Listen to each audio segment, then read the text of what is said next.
gente nos deu aqui como sugestão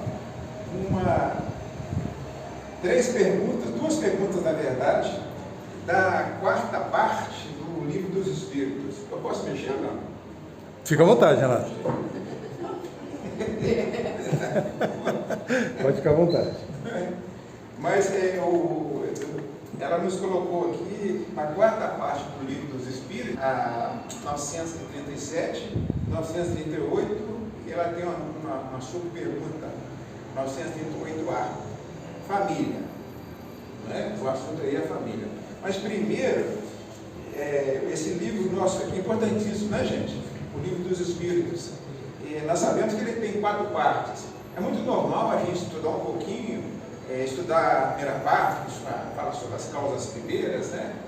Depois a gente tem a maior parte, que é a parte do mundo espiritual, que é a parte que tem mais perguntas.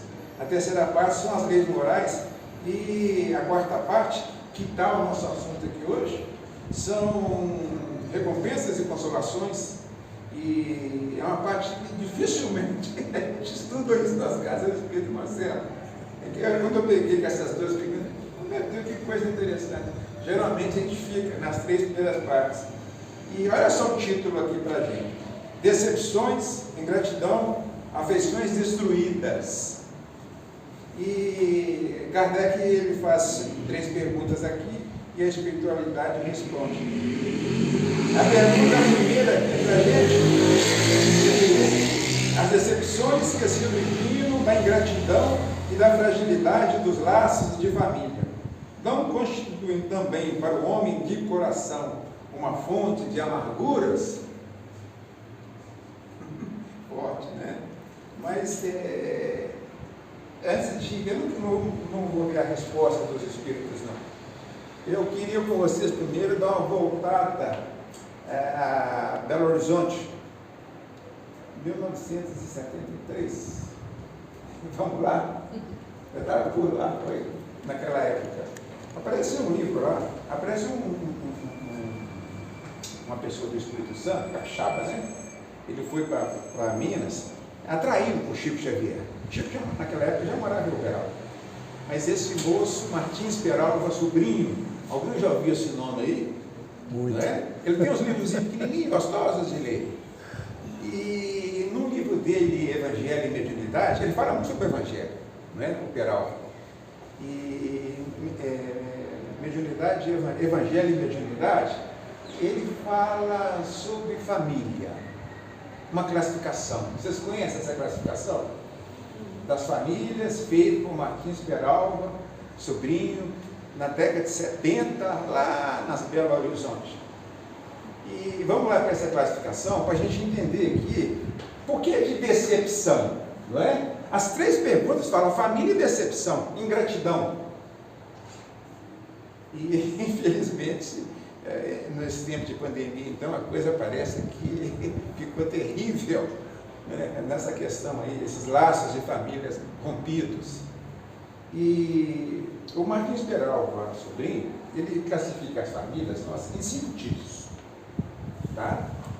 Isso é interessante para a gente guardar, inclusive. Inclusive, a gente pode também colocar coda em que família nós estamos.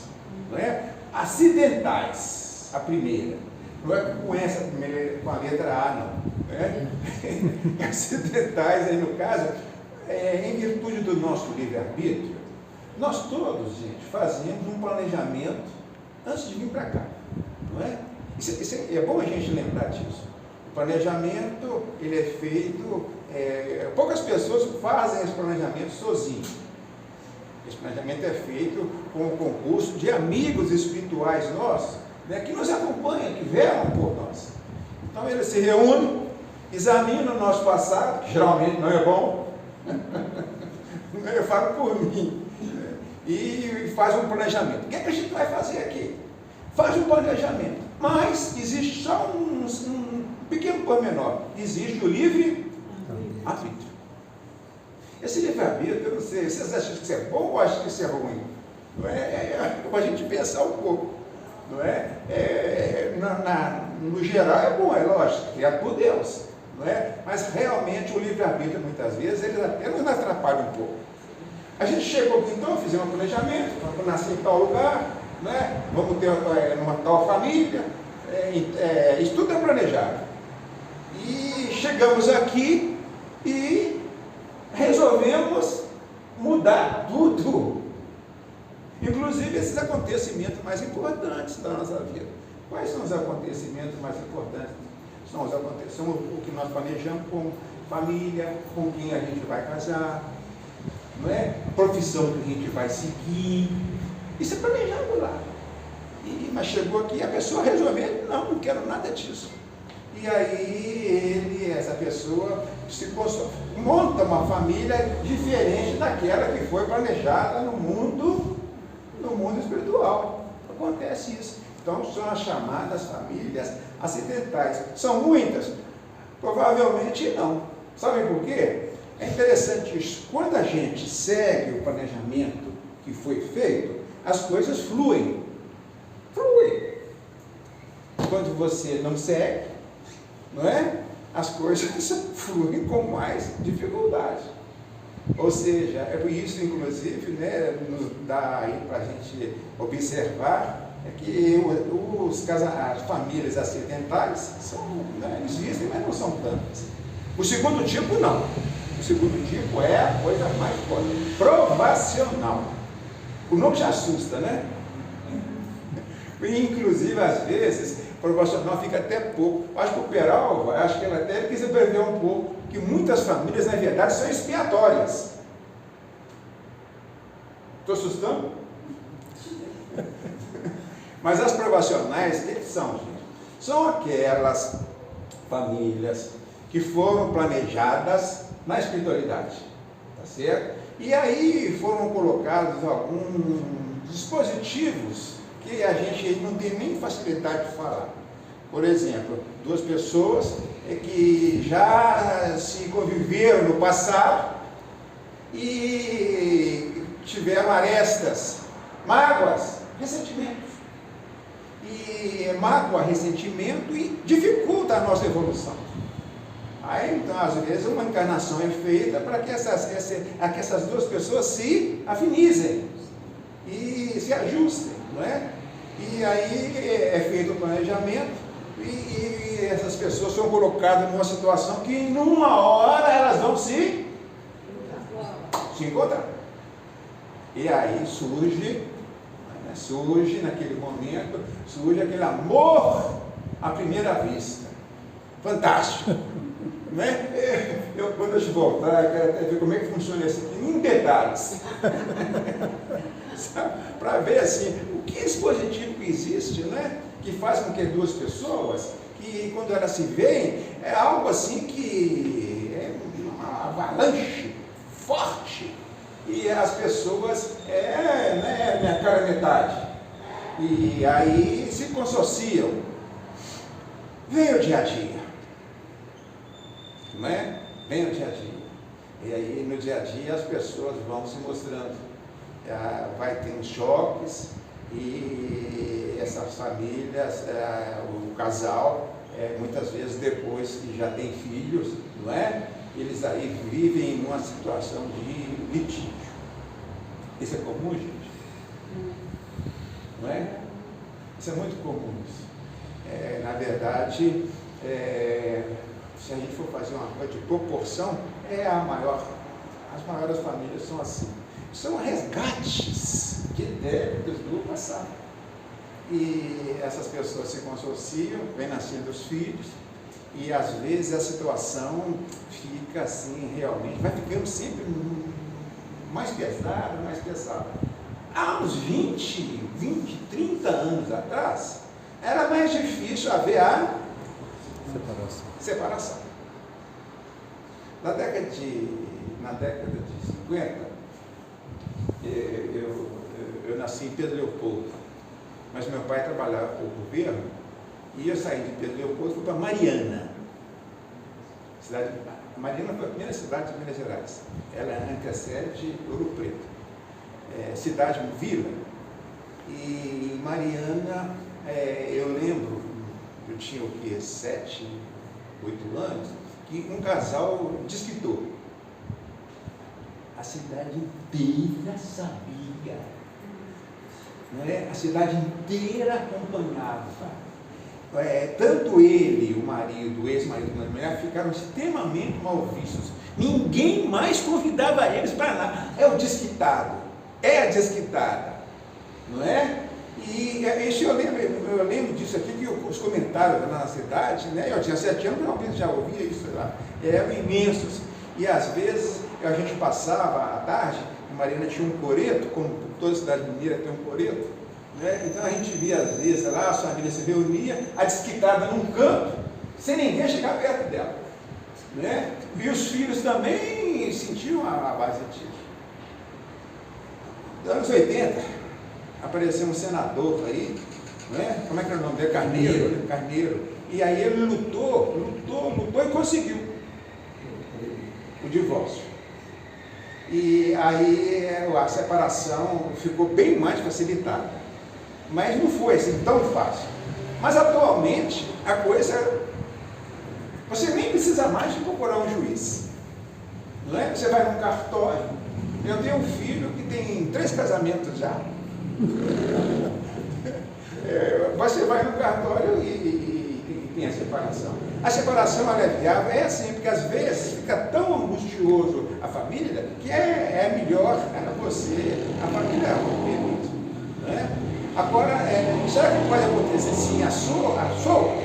Olha, o que o Martins Veroca chama a atenção desse detalhe?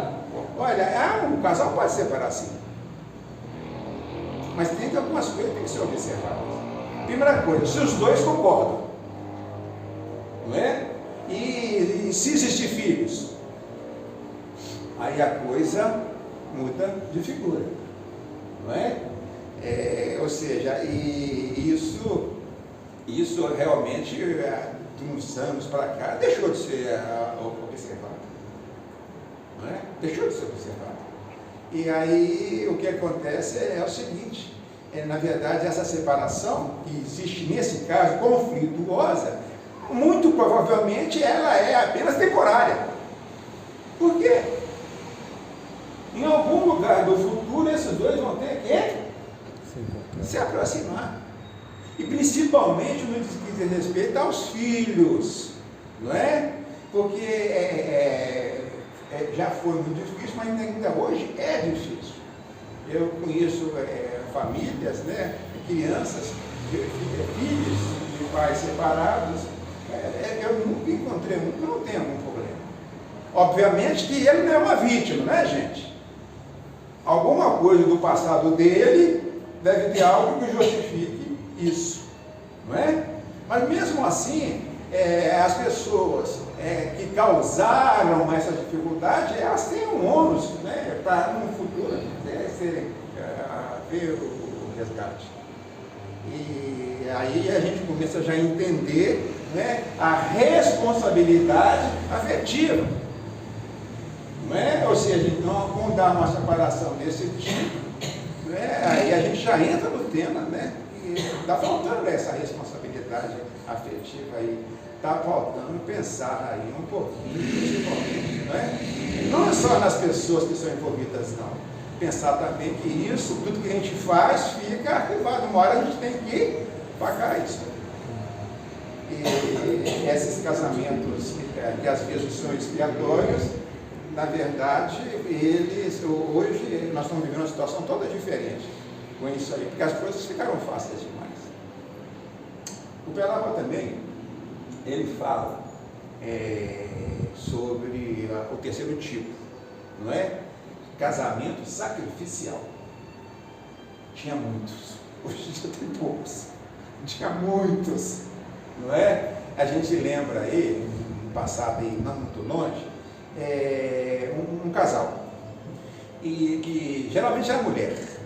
Ela aguentava aí uma barra pesadíssima, não é? com o marido. Não, às vezes tinha o contrário também, mas era mais raro. Uma pessoa que a gente via, sentia, observava que ela tinha uma capacidade, uma responsabilidade afetiva maior e aguentava muito tranco, principalmente considerando as as crianças, não é? Ou seja, era uma pessoa com uma capacidade espiritual maior, que se consociava, muitas vezes sabia que aquela pessoa ia ser um problema. Quantas vezes a gente observava isso? Uma pessoa que insistia em casar, em ficar perto de uma pessoa que a gente sabia que ia ter problema, mas a pessoa aceitava. Compromisso no passado, não é? Essas pessoas, então, essa mulher geralmente consociava e aguentava tranco, muito tranco a vida inteirinha. Mas isso está diminuindo muito mesmo. Hoje em dia a gente não está vendo isso mais, não é? E principalmente na parte do homem também. Qualquer coisa a pessoa mesmo separa. Nessas relações sacrificiais, é um estudo mais profundo que a gente faz desse tipo de família. A gente vê também aí o aporte, né, o tipo de filhos que vêm, né, para esses casamentos. Às vezes a gente vê, né, observando, né, que essas pessoas também, às vezes, vinham alguns filhos para complicar e outros filhos para ajudar, não é? Mas tudo bem. O próximo exemplo que o Marquinhos Peralva fala conosco, ele é mais conclusivo para a gente, né, a respeito aqui da participação dos filhos. São um casamento que ele chama de afim. Casamento afim são duas pessoas que têm, assim, equiparados na espiritualidade, capacidade de fazer o bem, de entender as coisas. Eles fazem um planejamento também. Chegam aqui, né, se encontram, há esse despertar, casam e começam a nascer os filhos. E aí a gente, às vezes, a gente vendo essa família, a gente fica espantado. Como é que aquele casal tão certinho? Poxa, ter filhos tão difíceis assim. Conhece algum caso desse tipo? A gente fica espantado, né? Meu Deus do céu, mas eles são um casal tão certinho, tão arrumadinho, né? E aqueles filhos deles são uma coisa, só desabou, só uma coisa. Acontece isso também, não é? E há muito o que falar sobre essa parte aí, né? Desses casamentos afins. E tem está faltando um tipo, né? O quinto tipo, nós chamamos aí, são os casamentos transcendentais. São casal planejamento, não é? E esse casal tem mais capacidade de doar, e esses casais também, eles casam, têm filhos, e às vezes a gente vê também, são famílias bem organizadas. Nós encontramos muito esses casais transcendentais entre os evangélicos. Entre os espíritas também a gente vê. Entre os católicos a gente não vê, porque assim, não gerenciando uma casa. Muitas vezes a gente encontra uma igreja evangélica, o casal, né, o pastor, né, muitas vezes a pastora, não é, gerenciando uma casa aí. Eles têm uma capacidade de amor muito grande, recebendo gente, cuidando de coisas. Casas espíritas também, não é?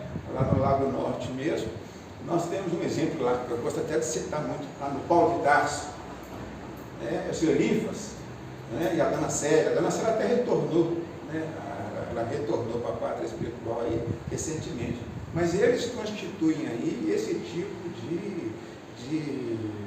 de família.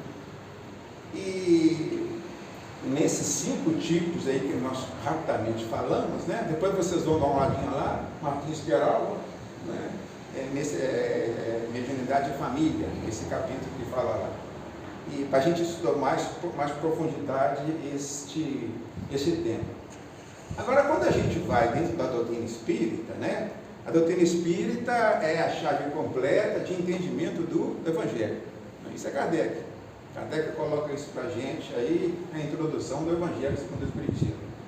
E a doutrina espírita, ela no entendimento do Evangelho, quando nós nos voltamos para as bem-aventuranças, eu gosto muito de raciocinar o Evangelho e trazer bem-aventurança para a gente colocar no nosso raciocínio. As bem-aventuranças, elas estão no Evangelho de Mateus, né? No capítulo 5, elas encontram também, elas são o comecinho do Sermão da Montanha. As bem-aventuranças são 9. E em duas delas é chamado a atenção para a gente sobre um aspecto, não é, do nosso interior. Né? O que constitui o nosso interior? É na terceira bem-aventurança, não é? A terceira bem-aventurança, em alguns evangelhos da Bíblia de Jerusalém, coloca como segunda, mas isso não é importante. O importante é que elas estão, essa aí está entre as 7. É bem-aventurado os mansos, porque eles herdarão a terra. Olha, é uma coisa tão importante essa bem-aventurança, né? E a 7ª bem-aventurança também fala nisso, numa gradação de pacifismo, de mansuetude mais forte, né? Bem-aventurados os pacificadores, porque eles serão chamados filhos de Deus, né? As bem-aventuranças é sempre muito importante a gente, eu as pronuncio todo dia. Joana de Ângela nos ensina que elas são um cântico, né? Na verdade, elas representam até uma coisa bem importante nos nossos dias. Joana nos ensina que elas são passos que que nós temos que dar aqui no planeta. Né? A primeira delas, né? Bem-aventurados os pobres de espírito.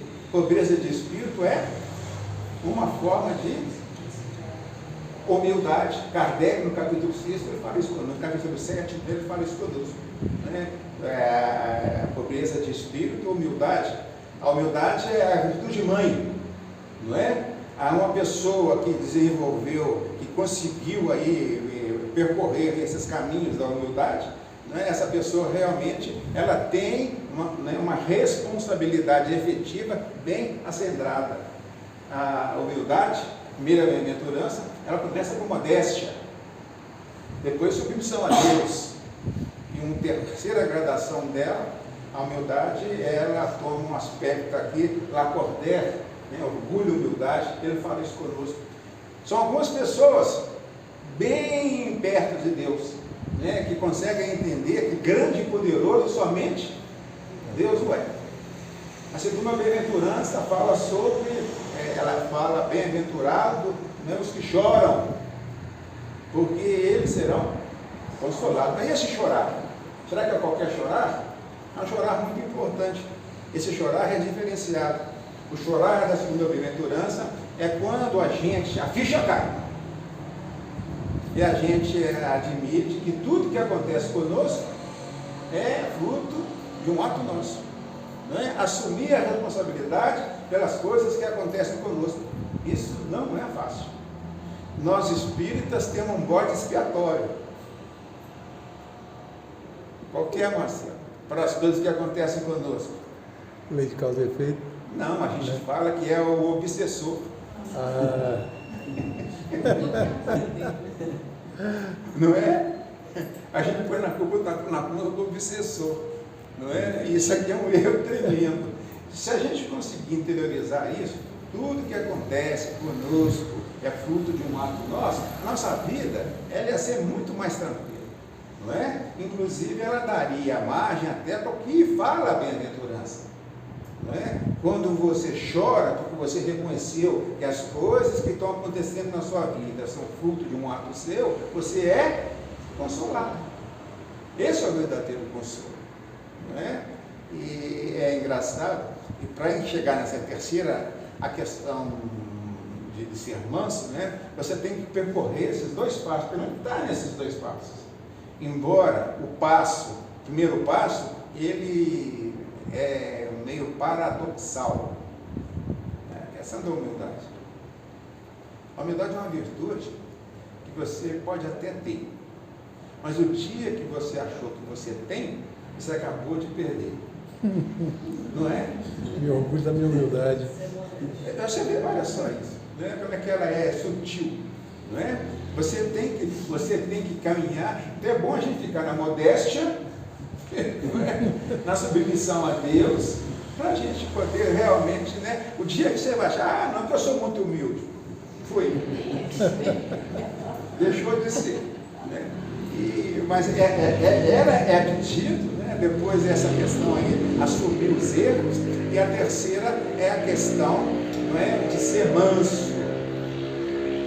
Ser manso para herdar a terra. Vocês já observaram que o mecanismo que a gente evolutivo desse planeta veio por Jesus. O nosso planeta, entre vários mecanismos evolutivos, ele possui dois que a gente fica assim em imaginar. Primeiro, o instinto de sobrevivência. Nós todos temos, não temos? Não é só nós que temos, o animal tem, a planta tem. Coloca uma planta num lugar meio escuro e deixa um facho de luz. O que ela acontece? Alguém que fez a expediçãozinha do feijão? Você já fez? Né? Isso é mais antigos. E você, antigamente, no grupo escolar, você colocava lá na aula de ciência uma caixinha, né? Um algodão molhado e um feijãozinho, e um buraquinho na caixa. Aí a planta ia nascendo atrás da luz. Né? Eles tinham sobrevivência, isso foi colocado por Deus em nós. Isso é uma coisa que Deus colocou nas criaturas dele. E aqui no nosso planeta, para Jesus, ele, para fazer que a evolução aqui fosse mais rápida, ele colocou aqui uma cadeia alimentar. Já fizeram esse raciocínio? Cadeia alimentar. O que acontece com a cadeia alimentar? O mais forte, o mais fraco. Predador e predador. Isso gera o quê? Violência. Você tem como matar uma coisa para comer sem ser pacificamente? Pode ser para você, mas a vítima nunca vai achar isso bom. Isso é uma coisa para a gente pensar. Não é? Isso é, na verdade, na raiz da responsabilidade afetiva, está isso aí. Daí a bem-aventurança. Bem-aventurados os mansos, porque eles herdarão a terra. Essa agressividade que está incita, colocada dentro de nós, não é? Pelo mecanismo evolutivo do planeta, a gente não precisa nem entrar em considerações. Por quê? Obviamente, se nós entramos num esquema evolutivo desse, algo no passado nós fizemos, não é? Porque a evolução natural que Deus colocou a gente não foi por esse processo. Quando Deus nos criou, Deus, se a gente pode imaginar, não é? Ele então o tem com muito mais, né? Muito maior. Deus nos colocou para evoluir pelo amor. É o mito de Adão e Eva que existe em todas as culturas. Nós saímos do paraíso perdido. Então, quando Deus nos criou numa senda de evolução pelo amor. E nós abandonamos essa senda. Muita gente odeia ouvir isso. Não é? Mas isso é um fato. Não é? O paraíso perdido, Adão e Eva, isso fez para justificar. Algo no nosso passado nós fizemos que nós perdemos aí, não é? Saímos dessa linha, evolução em linha reta, que a gente tem certeza que Jesus trilhou. Não é? E esse fato, ele traz para a gente também uma responsabilidade de tirar de dentro da gente a agressividade do sistema. É um trabalho que ninguém vai fazer por mim.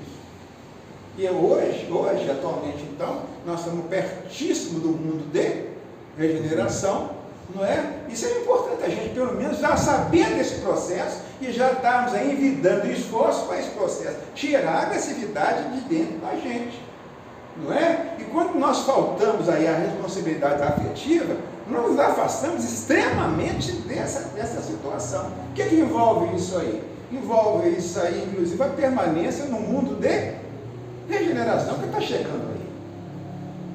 Não é? Aí eu fico vendo essas pessoas aí que perderam aí, que não olharam essa questão de responsabilidade afetiva. Aí, nesses próximos anos, se Deus quiser, vai estar chegando, essas pessoas estão muito distanciadas disso.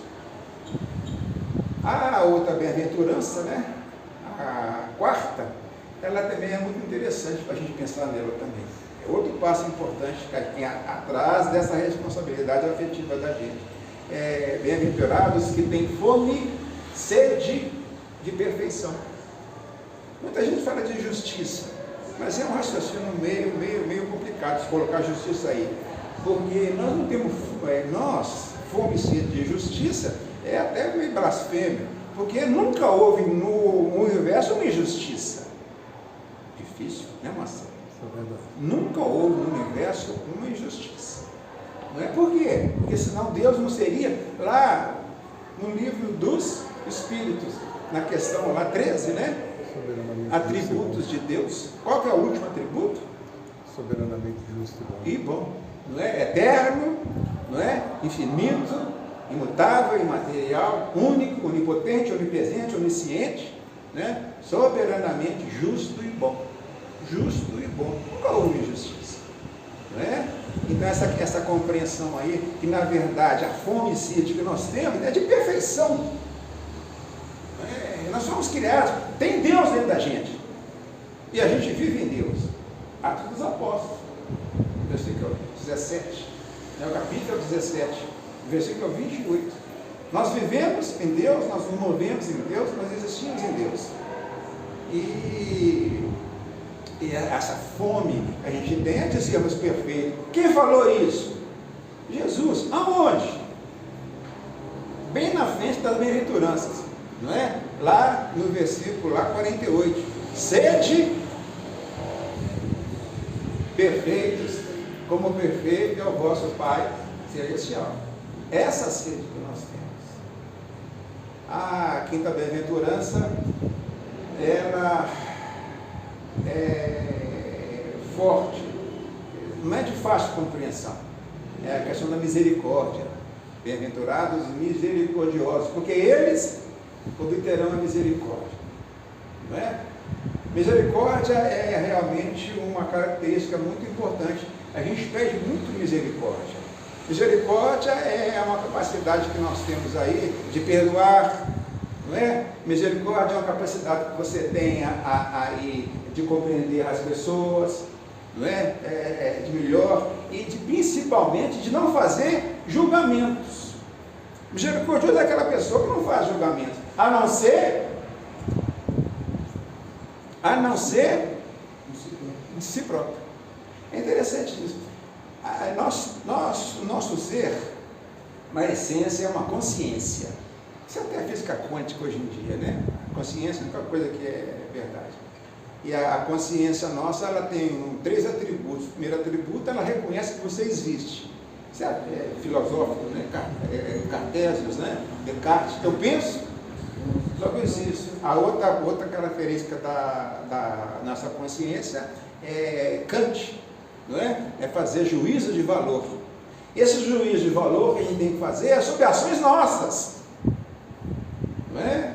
Não a gente julgar os outros. O que a gente mais faz usando essa característica da consciência? Não respondam para mim, não, respondam para vocês mesmos. A gente medo isso aí. É difícil a gente julgar os nossos atos. E vamos melhorar agora, né? Fazer coisas que são mais fortes para a gente fazer. A sexta bem-aventurança, bem-aventurados puros de coração. Tudo isso antes de chegar a outra parte, né? Da mansuetude. Pureza de coração, complicado, não é complicado não. Pureza de coração é a pessoa que não tem apego. Apego a coisas materiais, apego a postos, posições sociais, né? Apego a pessoas. O amor nosso, a gente fala tanto em amor, mas nosso amor geralmente é tão cheio de apego, não é? Muito apegado às coisas. E essa bem-aventurança sexta, ela tem uma coisa maravilhosa, não tem? Não é? A recompensa que Jesus fala a respeito dela, não é? Bem-aventurados puros de coração, por quê? Eles verão a Deus, verão a Deus, verão a Deus, não é? Ver a Deus. Aonde? Primeiro, quando nós vemos Deus dentro da gente, a gente vai estar muito bem. Mas para ver Deus dentro da gente, a gente tem que ver Deus nas pessoas. Você tem que ver Deus na natureza, não é? Aí, a partir dessa postura, você enxerga Deus dentro de você mesmo. Aí você chegou aí na 7. Bem-aventurado, né? Bem-aventurados os pacificadores, porque eles serão chamados filhos de Deus. Né? E nos ensinam também que a gente vai percorrer esses 7 passos aqui nesse planeta. Né? Às vezes eu fico até pensando nisso, nesse planeta, e as pessoas aí que nem ainda buscam essa responsabilidade afetiva, né? Eles não serão expurgados, né? Para tipo exilados, Edgar Ramon, né? Exilados de Capela, né? E essas pessoas que vão sair daqui, já estão até saindo, né? Às vezes vão voltar ainda para cá para terminar aqui no planeta, para terminar os 7 passos aqui no planeta. Talvez num mundo muito melhor, num mundo de regeneração. Qual a diferença do mundo de regeneração para o mundo de expiação? Bem prevalece. Qual? O bem prevalece. Hoje o mal prevalece, né? Em duas partes do Evangelho segundo o Espírito, Kardec fala isso, né? No capítulo 3 e no 8 ele fala isso, né? A porta fechada, ele fala isso conosco, o mal prevalece. No mundo de regeneração, nos é ensinado aí que esse mundo de regeneração, a grande diferença é que na quitação dos nossos débitos, não vai ter uma outra pessoa sendo um instrumento. Isso é profundo, não é? No mundo de regeneração, as pessoas vão ter débitos, não vão ser pessoas completas, mas acontece que esses débitos não vão ser pagos, não é? Com uma pessoa agindo. Isso é doloroso demais. A maior parte das pessoas que se afastam da responsabilidade afetiva são pessoas dentro da mesma família. É você que está um débito com uma pessoa muito próxima de você, fazendo o executor. Isso é uma coisa muito pesada, não é? Há casos aí, eu estou acompanhando aí uma família, um casal. Esse casal, eles se encontraram assim, quase que numa porta de afinizados, e ambos, os pais, faltaram com compromisso paterno. Os pais, do moço, o pai morreu com 49 anos de idade por falta de controle alcoólico. Era um alcoólatra, morreu com 49 anos de idade. Deixou uma família toda procriada. E o outro, da mulher, o pai era dependente de drogas. Isso na década de 60, raríssimo. Remédios, não é? Faltou também com respeito. Esse casal se encontraram, tiveram 3 filhos. E os 3 filhos são problemáticos. Os 3. E na caçula, casou, não é? E ficou alguns anos casada e depois rompeu o casamento com 3 filhos. 2 meninos e uma menina. O marido largou a família, olha só, carência, falta de responsabilidade afetiva imensa. Largou a família para ter outra família. Já teve 2 famílias ao mesmo tempo. Terrível, terrível. A gente fica assim impressionado. O débito que foi adquirido nesse assunto que nós estamos vendo aqui hoje. Não é? E essa família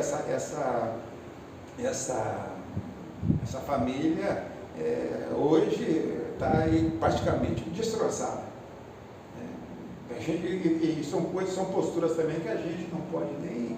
A nossa ajuda é pouca, porque muitas vezes você não pode ajudar uma pessoa que não quer ser ajudada. É muito difícil. A gente então observa com isso. Mas eu não quero dar a solução aqui para o tema, não. Vou deixar que Kardec veio, né? Aqui ele vai falar aqui conosco a respeito dessa questão aí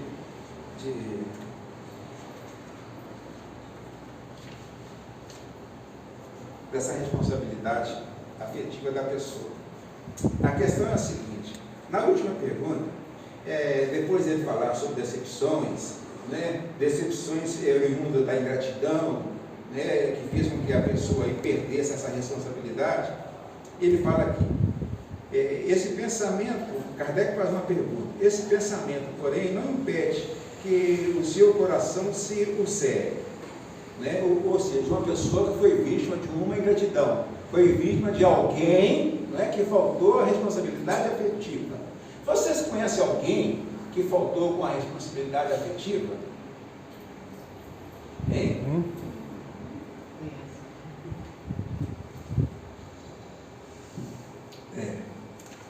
Vamos ver o que Kardec fala para essas pessoas, então, convivência com eles. A pergunta, né? Então, essas pessoas, então, que fizeram isso e feriram o coração dos outros. Ele pergunta, ora, daí não poderá surgir a ideia que seria mais feliz se fosse menos sensível? Se alguém te feriu, não é? A sua sensibilidade, né? Se te feriu, te magoou, é porque você tem uma sensibilidade.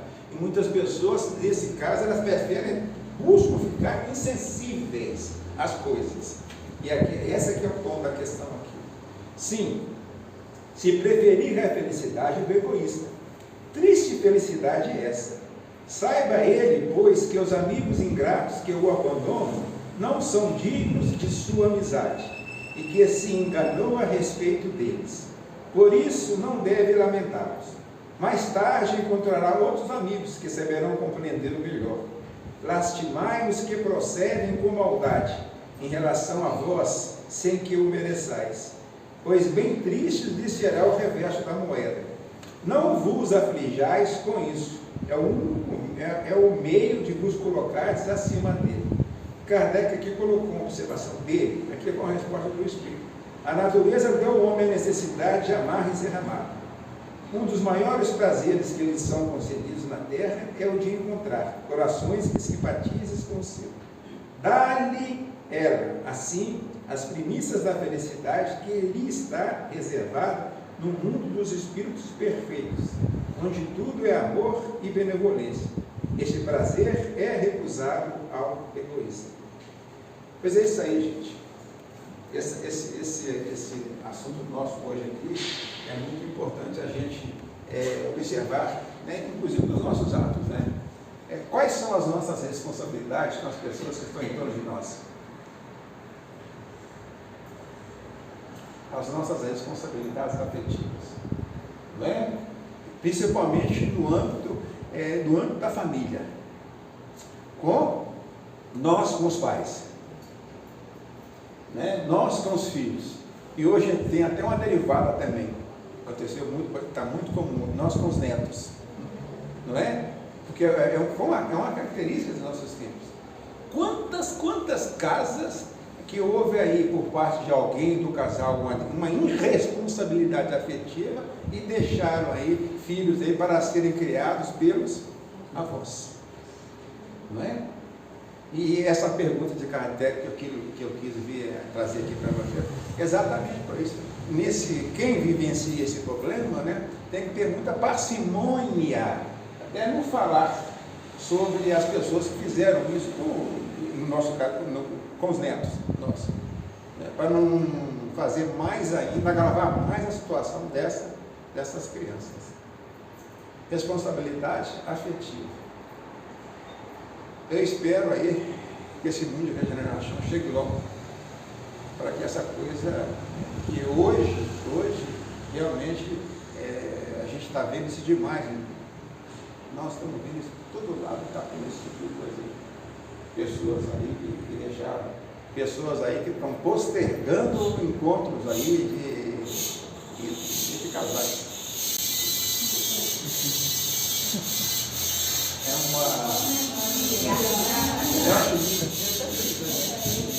Na minha casa agora apareceu uma coruja diferente. Ela tem um grito constante. Apareceu perto da minha casa lá, um casal. A noite inteirinha. Mas é isso aí, gente. Aqui quer fazer alguma colocação? Nós temos 5 minutos ainda. Sobre o tema. Acrescentar alguma coisa aí, não é? Alguma dúvida?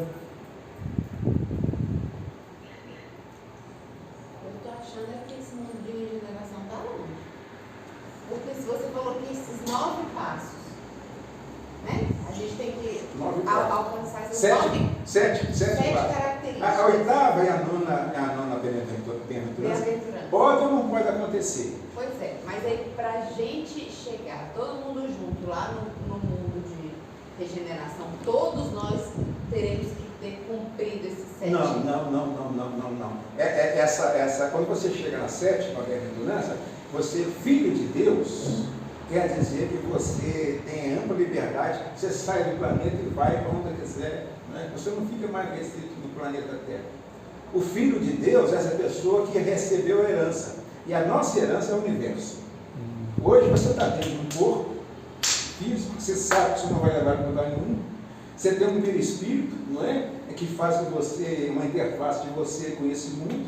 Esse seu perispírito, você tem um corpo fluídico também, né? Um duplo etérico, que é corpo espiritual, né? Que é corpo energético, que você também deixa aqui, não é? Corpo físico, perispírito, corpo duplo etérico, são coisas desse planeta.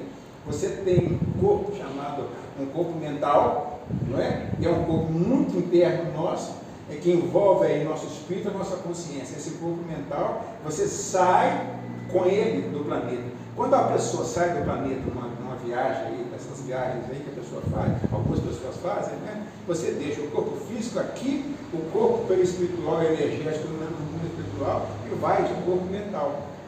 Segundo o livro de Chico Xavier, dessa figurinha, Cartas de uma Morte, você já leu? Conta a história da mãe, Chico, acho que o livro que ele escreveu, da mãe dele, que fazia essas viagens astrais, não é? O planeta Terra, quando nós atingirmos essa sétima esfera, as pessoas que atingem antes do mundo, daqui seu mundo feliz, elas não ficam aqui mais, não é? Elas não ficam aqui mais, elas são donas você já perguntou por que Deus te criou? Por que Deus nos criou? Nós somos co-criadores. Nós somos co-criadores. Não é? O universo é a nossa casa. Não é? Deus nos criou para nós participarmos da criação. Jesus não falava no Evangelho, sois deuses, e que nós faríamos coisas maiores que ele fez, dentro do progresso. Esse é o nosso destino. Nós estamos aqui, parados aqui, com uma série de atos nossos, né? Aqui, e nesse momento tão cruciante, que é da passagem, né? Nessa passagem. Hoje, aqui, no Brasil, nós estamos vivendo aí dias dificílimos, preocupantes, não é? Brasil, coração do mundo, pátria do Evangelho, não é? Ismael aí, ele está realmente... Mas acontece que ele sempre soube, né? Ele sempre soube, numa hora certa, ele faz a separação. Né? Nós não podemos retroceder. Nós somos o país do Evangelho. Não é? Daqui do Brasil vai sair aí as forças, né? Que vão aí levar, né? O Evangelho aí, não é fazer os outros países se tornarem espíritas, não. Toda religião tem verdades. A doutrina espírita, né? O Evangelho vai fazer que, explicado pela doutrina espírita, vai fazer que essas verdades sejam observadas em todas as religiões. Mas esse é um trabalho. Dá uma olhadinha no Evangelho de Mateus, capítulo 24, né? É o sermão profético, a partir do versículo 15, dias da abominação. No finalzinho do capítulo, Jesus fala, ele nos lembra do que falou Daniel, não é? Sobre o período de tempo, 1290 anos. Capítulo 20 do Evangelho de Daniel, do livro de Daniel. Eu estou me estendendo. Não. Viu? Mas essa questão, o nosso trabalho, primeiro a gente tem que buscar modéstia, humildade. Segunda coisa nossa, não é? Reconhecer que nós somos responsáveis. Trabalho tem que gerar agressividade dentro da gente. Em casa, no trânsito, no trabalho. Ninguém vai fazer isso para a gente, não é? E a partir daí as coisas começam a fluir nas nossas vidas. Mas a gente tem que dar o primeiro passo. Hoje, realmente, os dias são muito pesados, pesarosos. Mas muitas vezes a gente se sente até desamparado. Mas isso aqui realmente é para a gente ser provado, né? Mostrar a fé. E olha, até os mansos estão agressivos. E como? Abraão, ele para provar a fé em Deus, Deus não fez com que o que com ele? Abraão, não é? O que fez com ele? Pediu o sacrifício de quem? Do filho dele. E ele foi. Nós não somos Abraão, não é? Mas nos é pedido coisas também. Né? E o momento está nos pedindo isso aí. Mas eu nunca, numa eleição no Brasil, tantas pessoas se uniram pela oração. Nunca. Não é? Hoje aí nós estamos vendo aí as pessoas realmente nos chamando para fazer orações. Católicos, evangélicos, espíritas, não é? Realmente assustados. Né? Assustados aí com apostasia. Né? Apostasia é a pessoa que não gosta do sagrado, não gosta de Deus. Mas isso aí não está fácil não. Mas esses encontros que nós fazemos, como agora aqui, são muito importantes. Aqui neste momento, estudamos o Evangelho, falando da bem-aventurança, veio muita energia para cá. Nós somos envolvidos por essas energias. Os nossos amigos espirituais estão aqui conosco agora, satisfeitos, alegres conosco. Nós saímos de casa, viemos para cá, não é? É uma prova até de confiança, não é? À medida que a gente dá essas demonstrações, nós passamos a ser até mais ajudados. Mas a nossa parte é preciso fazer, né? E os próximos dias não vão ser fáceis. Não vão ser fáceis, não. Vão ser dias nos quais a gente tem que realmente partir para a oração. E qual a oração que mais agrada a Deus? Tem uma oração que mais agrada a Deus. É o trabalho. Em prol, é o servir. Né? A coisa que mais agrada a Deus é o nosso trabalho de nos servir. Servindo as pessoas. Né? Esse que nós temos que fazer esses dias. Louvado seja nosso Pai. Amém. Foi recebido do Brasil a respeito do nosso papel de coração do mundo para o Evangelho. 1873, um grupo de espíritos, o segundo grupo veio do Brasil. O primeiro grupo foi na Bahia, o segundo grupo foi no Rio de Janeiro. Chamava-se Grupo Confúcio. O Brasil tem a missão de cristianizar. É a terra da promissão, a terra de todos, a terra da fraternidade, a terra de Jesus, a terra do Evangelho. Na era nova e próxima, abrigará um povo diferente pelos costumes cristãos.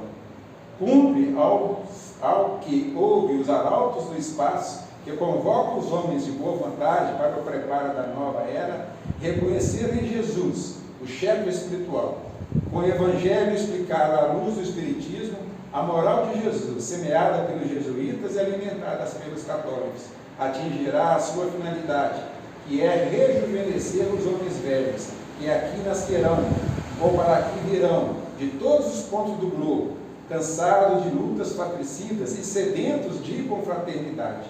A missão dos espíritas no Brasil é divulgar o Evangelho em espírito e verdade. Os que quiserem cumprir o dever a que se obrigaram antes de nascer, deverão, pois, reunir-se debaixo desse palio trinitário, Deus, Cristo e caridade. Onde estiver essa bandeira, aí estarei eu, Ismael. Mensagem recebida no Grupo Confúcio, em 1873. O Grupo Confúcio, entre outras pessoas, estava lá Francisco Leite de Bittencourt Sampaio, o maior espírito que já encarnou aqui no Brasil. Mais um grupo. Fica com você, Marcelo. Isso aqui não foi por acaso, não.